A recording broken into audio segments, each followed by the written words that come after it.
Hello everyone, in this we are going to know about various theories which are related to the origin and the evolution of the earth. So first one is Big Bang theory. Big Bang theory का evolution हमें 1920 में देखने को मिला था.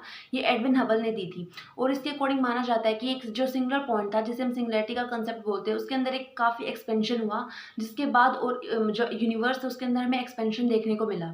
और इस theory के अंदर एक कंसेप्ट आता है नेबुलर हाइपोथेसिस जो कांट और लैप्लेस ने 18th सेंचुरी में दिया था. इसके अकॉर्डिंग जो लार्ज हॉट गैशियस नेबुला था वो धीरे धीरे अपनी जो हीट और रेडिएशंस की फॉर्म में लूज़ कर रहा था जिसके बाद उसके अंदर हमें कूलिंग और कॉन्ट्रैक्शन देखने को मिली. और उस कूलिंग और कॉन्ट्रैक्शन की वजह से जो स्पीड थी उसकी रोटेशन स्पीड वो इंक्रीज हुए और जो सेंट्रीफ्यूगल फोर्स था डेवलप हुआ. और जैसे जैसे सेंट्रीफ्यूगल फोर्स मतलब जो ग्रेविटेशनल फोर्स से ज़्यादा हुआ तो डिफरेंट रिंग्स देखने को मिली और इन रिंग्स में भी दोबारा से वही प्रोसेस रिपीट हुआ जिसकी वजह से अलग अलग प्लैनेट्स का फॉर्मेशन हुआ. हालांकि इसकी लिमिटेशन ये थी कि इन्होंने मिलरी एक्सप्लेन नहीं कर पाए थे कि कैसे जो एंगुलर मोमेंटम है वो 98% तो प्लैनेट्स का और 2% खाली सन का. उसके बाद जो मतलब रिंग्स के अंदर मास था वो इतना ज़्यादा भी नहीं था कि वो ग्रेविटेशन पुल इतना प्रोवाइड कर दे कि प्लैनेट्स वगैरह ही बन जाए. उसके बाद जो डिफरेंट दूसरी थ्योरी थी वो थी प्लैनेटिसिमल हाइपोथेसिस जो चैम्बरलेन और मोल्टन ने दी थी. इनके अकॉर्डिंग जैसे मतलब जो एक सिगार शेप्ड एक्सटेंशन था सोलर सरफेस में अगर कोई वेंडिंग स्टार उसके पास आएगा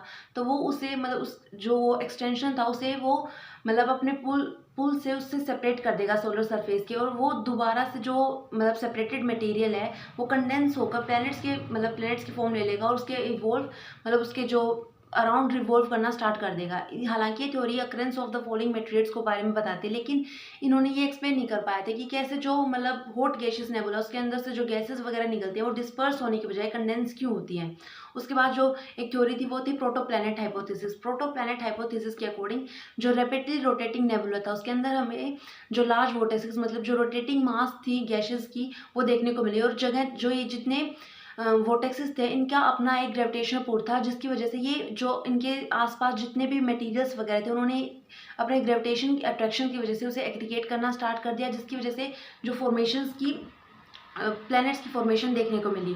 और जो इन लार्ज वोर्टेक्सेस थे इनके अंदर ही कुछ छोटे छोटे वोर्टेक्सेस थे मतलब जो रोटेटिंग मास थी गैसेस की वो थे जो मतलब कंडेंस होकर उनके अंदर जो कंडेंसेशन हुआ उसकी वजह से जो सैटेलाइट्स वगैरह बनी.